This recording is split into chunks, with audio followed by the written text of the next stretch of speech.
Hey, Cubs fans, we're going to be talking about what roster moves to be on the lookout for. Opening day is now 2 weeks away.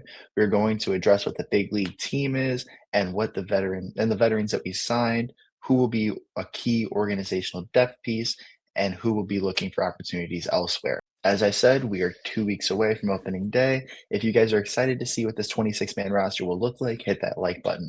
We're going to jump right in, and with the loss of Kyle Tucker last year, say that right field is a glaring hole in our lineup.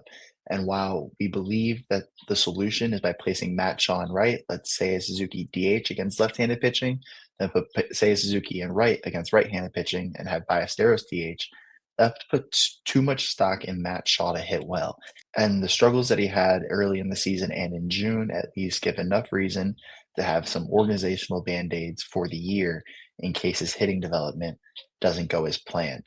You also can't put too much stock in Seiya Suzuki's fielding ability in right, as he had a positive DRS in right field in 2024, but was overall a below average right fielder in 2025 when he was playing sparsely out there. I think the veteran presence that we have at corner outfield makes the need seem apparent to the organization as well. So let's get into these vets. Let's go off the best name recognition. Michael Conforto is looking for his gold card as he is through 9 years of big league service time and looking for his 10th. That one-time All-Star is now 33 and has played for the Mets, Giants, and Dodgers. Big market boy. Dylan Carlson was a first-round pick by the Cardinals. This switch hitter has played for the Rays and Orioles as early as last year as well. World Series champion Chas McCormick is next. Alex Bregman, ex and current teammate, has spent all 5 years with Houston and is trying to crack the big league roster with the Cubbies. The only veteran infielder that we brought in was Scott King. He played for the Phillies for 5 years up until 2022 and was trying to crack big league rosters for 2 straight years until he made the squad for the Angels in 2025. Comment down below who would you like to see on this big league roster, as really only two of these guys at most will be on the squad come March 26th. Me personally, I would make sure Dylan Carlson is on the first flight to O'Hare from Phoenix after the conclusion of this spring training. Although he hasn't taken any out of the park, he has shown a very professional approach. At any time a coach sees a guy walk more than he strikes out, I would imagine they get struck by Cupid's arrow. Pair that with good outfield defense and platoon versatility as a switch hitter, Carlson should be our first outfielder off the bench for this squad. The second guy I think that should get the call is Michael Conforto. We signed him while spring training was underway on February 23rd, so he was already behind when it comes to seeing live arms, and it doesn't seem to phase him as he still picked up a couple of doubles off of 6 hits.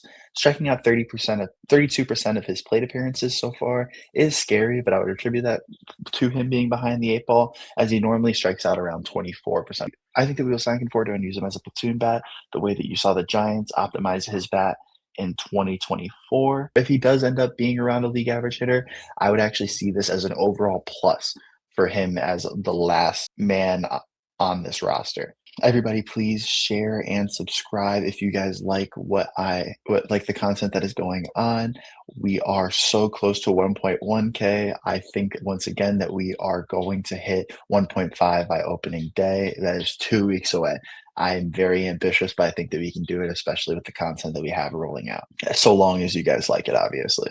That does mean a couple of guys are going to be on the way out. I truly hope the best for these guys. I feel like we lose sight of the fact that these guys are pretty successful professional athletes, but are still fighting to put food on their families' plates and for a stable roof over their head. I can go down that road and go on a real bummer of a tangent.